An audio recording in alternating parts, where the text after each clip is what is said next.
Excuse me, I'm trying to talk, sir. I am trying to talk to you. Here's part of the problem. Your attorney is trying to save you. Oh, you know what? Don't throw your hands down. Bond revoked. Adjourn next week. Take it. Hill. Mr. Hill, can you state the court?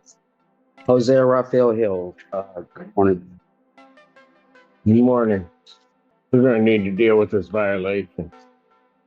Your Honor, I reviewed that with my client. At this time, he's going to admit to not only his behavior towards... Why was he acting that way? Oh. You're going to have to give me an explanation for that. Those folks over there at Community Corrections have to deal with a lot of people coming through, a lot of people that are under stress, and they don't need this garbage. And certainly, and I'll be honest with you, especially Ms. Dozier, does not need this garbage. So before you start talking to me, you better make sure you understand what you're saying to me.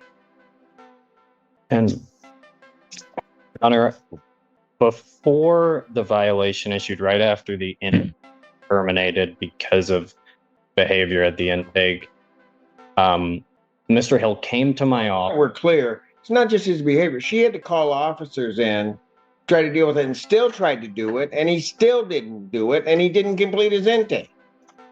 Go ahead. My office made me aware of what happened. Sat down with me, wrote an apology letter to Agent Dozier, sent it to her. I extended my apologies on his behalf. And I think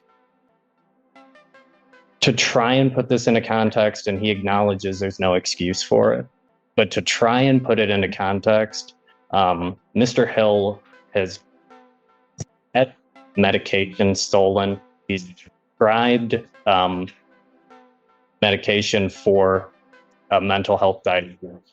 As he scheduled 2 appointments with his psychiatrists to make a plan moving forward.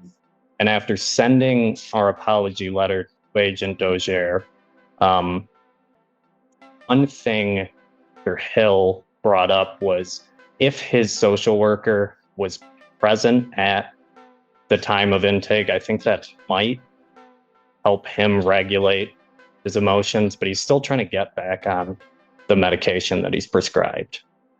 So let me just read the letter here. Well, Your Honor, I can answer any of the court's questions, and I think Mr. Hill can answer any of the court's questions as well at this time. Please, I will answer. Please. Thank you. This is difficult. It's very difficult what's going on. But please, I will answer whatever you need to know from me over here. Over here.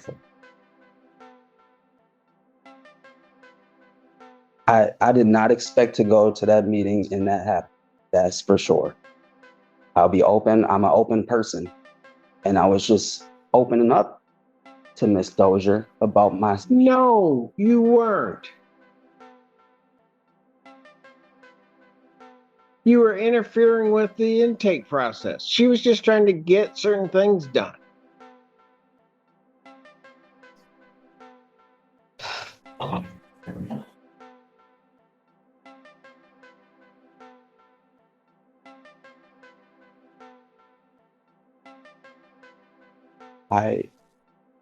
Can I mention something?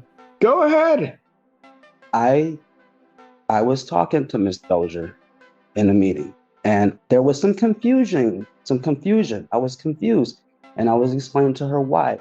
Because the magistrate informed me that if I go to when I go to community corrections, because he ordered me to go there, and I did everything he told me to do. And when we were in court, when I was in jail, and we were in court, he mentioned about corrections, and I already have past experience with community corrections, so I understand that these things cost money.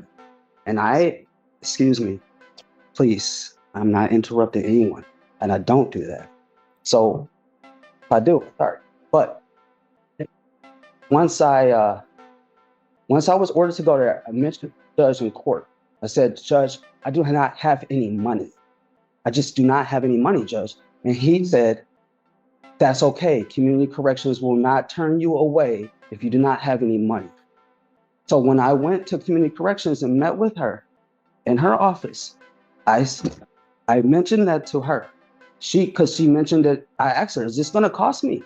And she said, yes. And I said, okay, well, I don't have any money.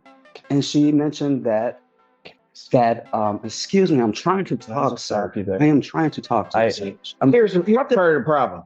Your attorney is trying to save you. Oh, you know what? Don't throw your hands down. Bond revoked. Adjourn next week. Take him. Your Honor, we can come back next week on that. Yes. I appreciate that. Oh, you better keep moving. I'll adjourn this out to the